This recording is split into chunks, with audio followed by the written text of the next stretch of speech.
6,000 trees, 26 miles of rope, more than 100 cannons, and all of it held together with oak, iron bolts, rope, and the knowledge of craftsmen who could build one of the most complicated machines of their age without understanding the physics that would later explain why it worked so well. This was the ship of the line. Before the steam engine, before the cotton mill, and before modern engineering transformed the world, enormous wooden warships like these carried enough firepower to devastate a small town while crossing oceans in storms that would terrify most people today. In 1765, these ships represented the height of naval engineering, and by 1805, at the Battle of Trafalgar off the southern coast of Spain, ships like these would help determine the fate of Europe. But the story of a ship like HMS Victory did not begin at sea. It began in a forest. A first-rate warship such as HMS Victory required roughly 6,000 trees to build. Around 90% of that timber was English oak, harvested from the ancient forests of Kent and Sussex. The Royal Museum's Greenwich estimated that around 60 acres of woodland were cleared for a single vessel. But the Navy could not simply cut down any tree. Shipwrights needed very specific shapes.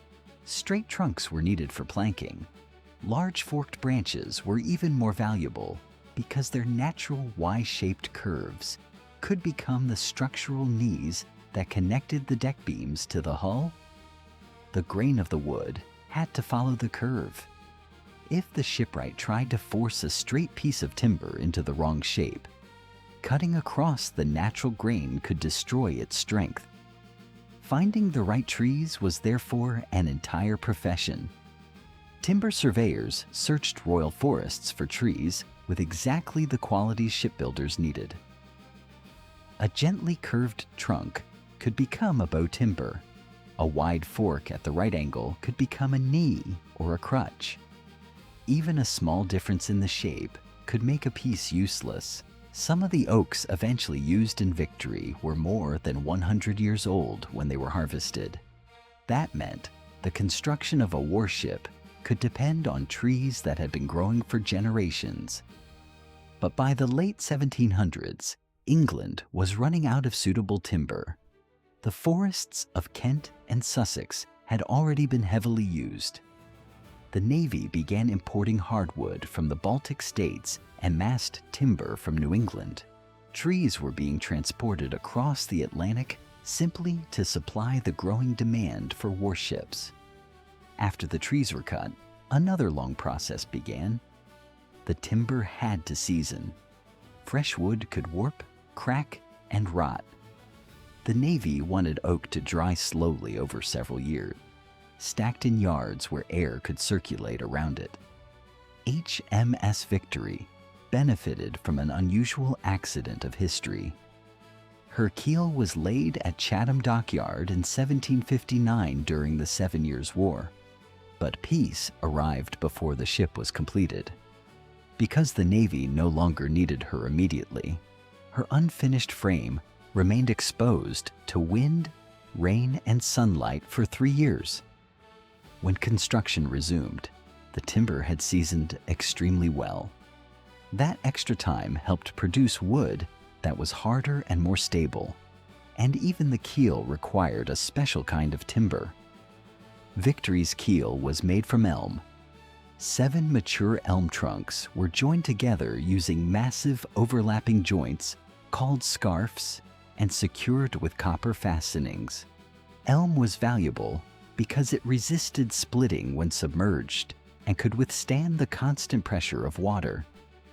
The shipwrights did not need modern material science to understand this. They had learned it through generations of experience. Then came the frames. Think of them as the ribs of the ship. Roughly 100 frames curved upward from Victory's keel to form the hull. Every frame had a slightly different shape. The frames near the bow were narrow and sharply angled. Those around the middle of the ship were wider and rounder. The stern frames narrowed again. The hull was not a simple cylinder. It was a complex three-dimensional structure designed to move efficiently through water while carrying enormous weight. And the frames themselves could not be made from single pieces of timber. Instead, shipwrights assembled them from multiple shorter pieces called futtocks.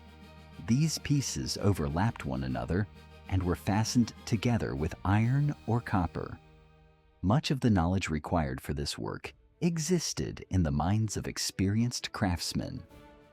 There were drawings and, by the 1750s, half models that allowed designers to study hull shapes.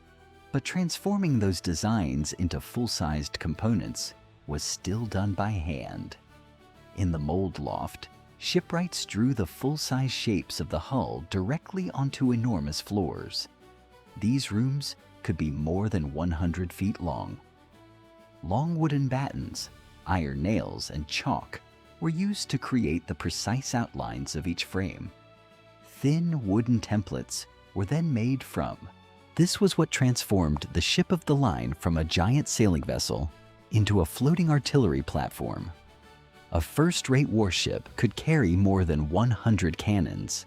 Many of those guns weighed several tons. A 32-pounder, one of the heaviest guns carried on most first rates, weighed about 2 3/4 tons for the iron barrel alone.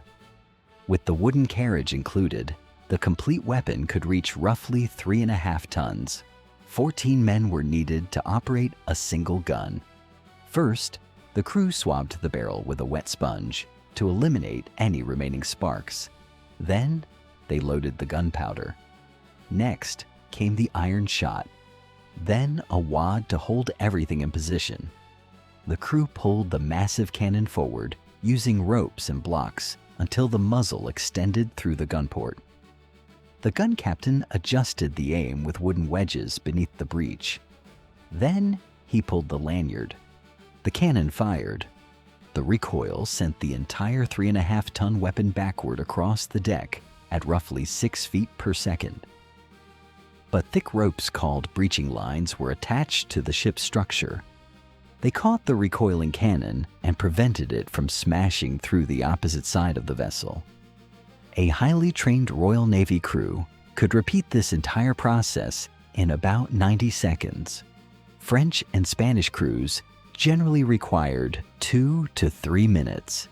In battle, those seconds mattered. At Trafalgar, Victory's first broadside sent roughly 1.25 tons of iron toward the enemy in a single volley. Every shot placed enormous stress on the wooden hull. The decks flexed. The frames absorbed the shock. The entire ship shook from bow to stern. To survive this punishment, the gun decks were reinforced with massive structural timbers called riders and standards.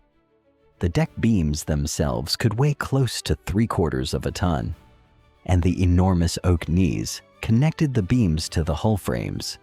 Without those structures, the gun decks could have torn away from the hull after repeated broadsides. Even the gun ports presented an engineering challenge. They had to be large enough for the cannons to move while aiming, but they also had to keep the ocean outside. On the lower gun deck of a first rate, the gun ports were only about 4.5 feet above the waterline.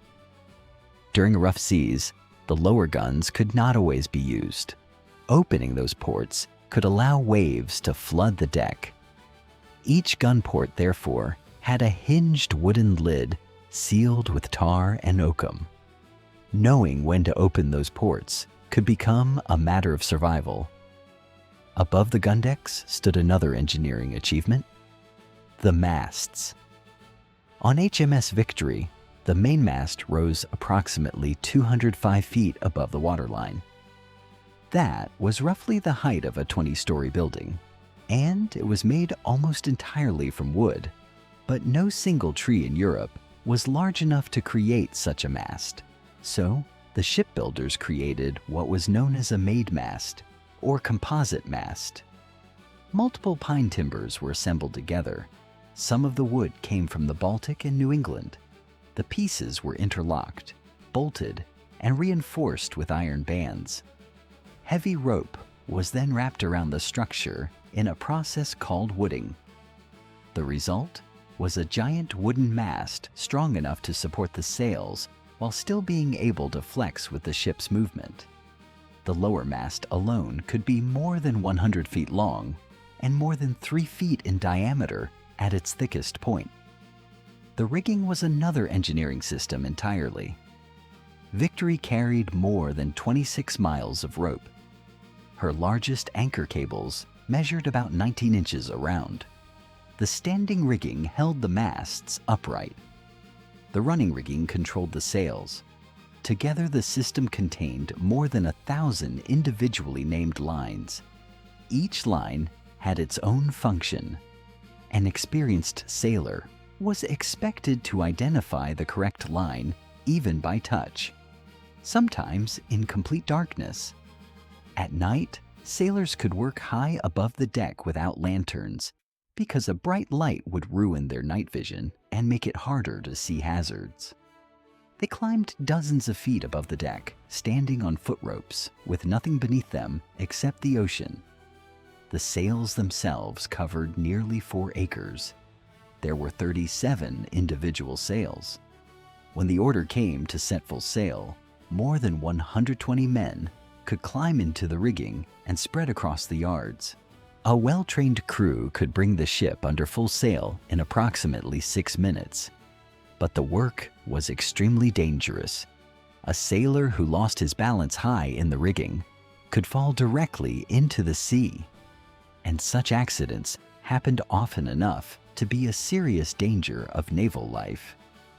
Yet all this engineering still faced an enemy that could not be fought with cannons. The ocean itself was slowly destroying the ship. Shipworms, which are actually saltwater mollusks, bored into the wooden hull and hollowed it from within. Barnacles and seaweed created another problem. They accumulated beneath the ship, increasing drag and reducing speed. A fouled hull could become dramatically slower. The Royal Navy tried different solutions. They experimented with horsehair and hot pitch. They added sacrificial pine boards. They scraped the hull by careening the ship onto a beach. But these methods were difficult and temporary. Then, in the early 1760s, the Navy tried something new: copper. Thin sheets of copper were attached to the underwater hull of HMS Alarm. The copper released trace compounds that killed barnacles and repelled shipworms. The hull remained cleaner. The ship remained faster. The idea worked so well that by 1778, the Admiralty ordered the entire fleet to be coppered. But copper created another problem. It reacted with the iron bolts beneath the waterline and caused galvanic corrosion. The solution was to replace those iron fastenings with copper ones. It was expensive and took years to implement across the fleet. But once the problem was solved, copper sheathing became one of Britain's important naval advantages during the wars against Napoleon. By October 1805, HMS Victory had become an enormous floating machine. She weighed more than 3,500 tons. She carried 820 men. She carried 104 guns. Her hull was covered in copper. Her masts rose more than 200 feet, and her rigging stretched for miles. But Victory was more than a warship. She was a floating community. Pumps operated constantly to remove water from the bilge. A massive iron Brody stove provided food. The ship carried salted meat, biscuit, and beer. There was a forge for the blacksmith, a sick bay for the surgeon, a bread room, a powder magazine lined with copper to reduce the danger of sparks, and hundreds of sailors lived around the cannons. When the order came to prepare for battle, the transformation was complete. Tables were removed. Hammocks were taken down. Furniture was stowed away. The gun decks became long corridors lined with cannon. Sand was scattered across the floor to absorb blood, and helped the barefoot sailors maintain their footing. The surgeon prepared his instruments deep below the waterline. Fire buckets were filled, wet blankets were placed around the powder magazine, and young boys carried gunpowder from the magazine to the guns. Then the battle began. Cannons thundered across the sea. The hull shook violently. Splinters of oak flew through the air. Smoke filled the gun decks. More than 100 guns could be firing around the ship. Inside Victory, the noise was almost unimaginable. Yet the crew continued loading, aiming, firing, and reloading, and the ship continued to hold. Everything that had been built into her was now being tested. The oak, the elm, the iron, the copper, the rope, the masts, the frames, the knees, the deck beams, 6,000 trees, 26 miles of rope, more than 100 cannons. All of it had to work together. Victory survived the Battle of Trafalgar, but she was badly damaged. Her masts were shattered. Her hull was torn open in places, and 57 members of her crew were killed, including Admiral Horatio Nelson. The ship was towed to Gibraltar for emergency repairs and eventually returned to England. She never fought another battle, but she survived.